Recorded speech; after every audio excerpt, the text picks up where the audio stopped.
Let us say that the online shopping app wants to sell different types of phones, feature phones and smartphones. The below are the class diagrams for both the phones. Smartphones, look at smartphones. It has brand, price, camera, OS, RAM, battery as attribute, buy, return, insure. All these are methods. Feature phone has brand, price, camera, type alone, and it has methods like buy, return and exchange. We can see that both the class have a lot in common. This is because they both are ultimately phones and each is just a special type of phone.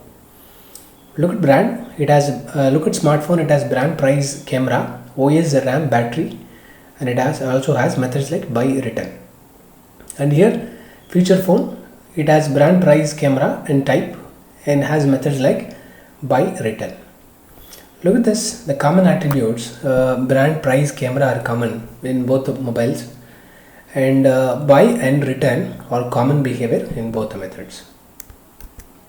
Since both the classes are of type phone, we can create a phone class with the common attributes and methods and make these two classes inherit those attributes and behavior as shown.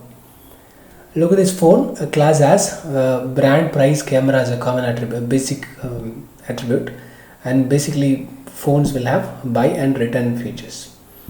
And feature phone, apart from this feature phones, this inherits phone features, and apart from this it has an additional feature named as type and additional method named as exchange. And this has OS, RAM, battery, and also has an additional method insure. When a class inherits from another class, then those classes are said to have an inheritance relationship. The class which is inheriting is called child, sub or derived class, and the class which is getting inherited is called a parent class, superclass or base class. Inheritance is also called as is-a relationship.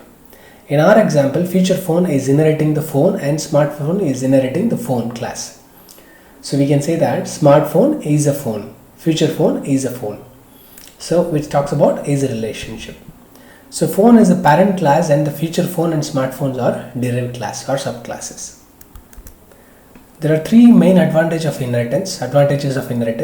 We can keep common properties in a single place.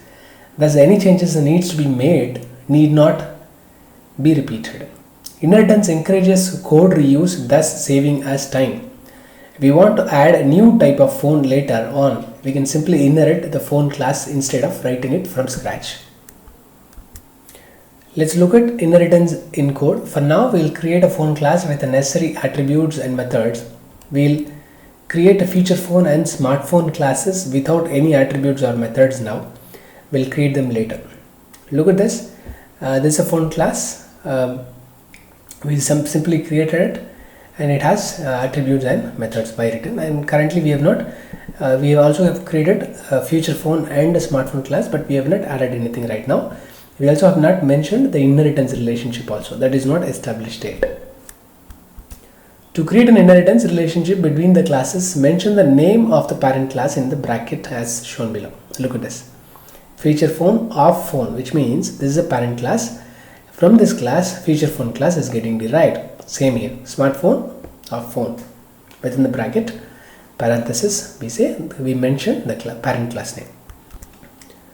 What gets inherited? Look at this example. She has her father's eyes, her mom says. And she says, he laughs just like his mother, his grandma says.